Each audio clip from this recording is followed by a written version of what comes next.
పరిసరాలు ఎలా ఉండాలి, ఇలాంటి అనేక విషయాలు ఇస్లాంలో చెప్పబడ్డాయి. మరి ముఖ్యంగా ప్రార్థన స్వీకరించబడాలి అంటే మనం పరిశుభ్రంగా ఉండడం కోసం ప్రయత్నించాలి.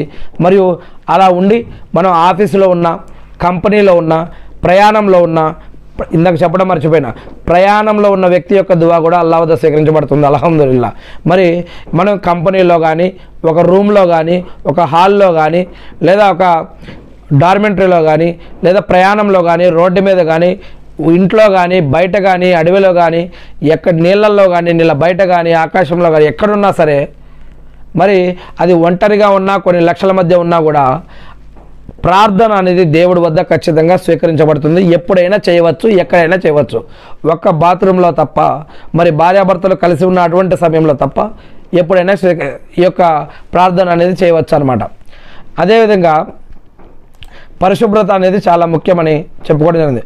దువాలో ముఖ్యంగా మనం 4 విషయాలు గుర్తుపెట్టుకోవాలి. దువాలో 4 విషయాలు మనం గుర్తుపెట్టుకోవాలి. గతంలో మన ద్వారా జరిగిపోయిన తప్పులు, మనం చేసిన తప్పులు, పాపాలు ఏమైనా ఉంటే అవి గుర్తు తెచ్చుకోవాలి. గుర్తు తెచ్చుకొని వాటికి ప్రాయశ్చిత్తం అడుగుతూనే ఉండాలి అల్లాని. అల్లా నన్ను క్షమించు, నన్ను క్షమించు, నన్ను క్షమించని అల్లాని క్షమాపణ అడుగుతూనే ఉండాలి. మళ్ళీ ఆ యొక్క తప్పులు చేయకూడదు, మళ్ళీ ఆ యొక్క పాపాలు చేయకూడదు, మళ్ళీ ఆ పాపాల జోలి ఆ పాపాలకు వెళ్ళాలని కోరుకోకూడదు. వాటికి దూరంగా ఉండడం కోసమే ప్రయత్నించాలి. వాటికి దూరంగా ఉండాలంటే ఏ దారులు అయితే ఉన్నాయో అటువంటి హిజ్రత్ చేయడం కోసం, అటువంటి కుర్బానీ అంటే త్యాగం, మనకు అవి ఎంత ఇష్టం ఉన్నప్పటికీ కూడా అటువంటి వాటి జోలికి వెళ్లకుండా ఉండడం కోసమే ప్రయత్నించాలి. అందుకే దానిని ప్రాయశ్చిత్తం, పశ్చాత్తాపం అంటారు. ఇంతకుముందు చేసిన పాపాలు మళ్ళీ మళ్ళీ చేసే అవకాశం ఉంటే వాటికి ఉన్న దారులు వదిలేసి వేరే దారుల్లోకి వెళ్ళటం, అవి ఎంత నచ్చినా కూడా వాటిని కుర్బానీ చేసి వేరే దానికి వెళ్ళటం ప్రయత్నించాలి.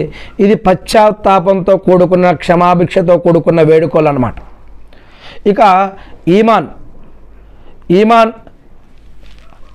అర్కానే ఈమాన్పై విశ్వాసం ఉండాలి. అంటే అర్కానే ఈమాన్ అంటే ఏంటి? ఈమాన్లో 6 భాగాలు.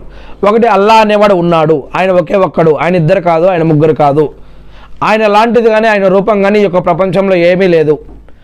ఆయన నిద్రపోడు, ఆయనకి కునుకు రాదు, ఆయనకి ఆహారం అవసరం లేదు, ఆయన వేరే రూపంలోకి, వేరే వాటిలోకి వెళ్ళాల్సిన అవసరం ఆయన లేదు.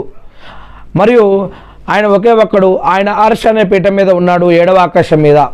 ఆయన అక్కడి నుంచి మనల్ని అనుక్షణం మన మనసులో అనుకునేది కూడా ఆయన వింటున్నాడు, మనం ఆలోచించేది కూడా ఆయనకు తెలుస్తుంది, మనం అడిగేది, మన లోపల దాచుకున్నది అన్నీ కూడా ఆయనకు తెలుసు.